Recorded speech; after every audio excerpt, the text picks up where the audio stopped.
Sveiki visi, esu Andrius Gritėnas, BNI Lietuva nekilnojamo turto ir statybų tarpskyrinės bendradarbiavimo komandos įkūrėjas bei susitikimų organizatorius. Šiandien trumpai norėjau su jumis pabendrauti apie tarpskyrinės bendradarbiavimo komandos naudą.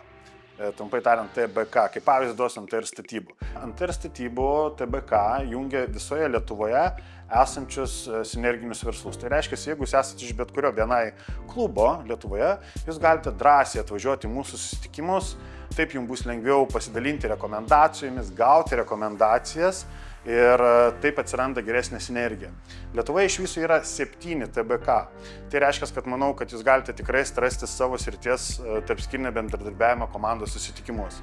Visą informaciją apie artėjančius renginius jūs rasite bni.lt. Jeigu jūs esate BNI narys, jūs turite privilegiją lankytis bet kuriame TBK, kuriame jūs norite. Neskaitant to, kad jūsų verslas nėra sinerginis, bet jūs norite plėsti savo pažintis, ryšius, pabendrauti su žmonėm, atvykti, pasižiūrėti, kaip kiti verslai veikia, jūs turite pilną teisę. Taigi, sėkmės darbuose ir givers gain.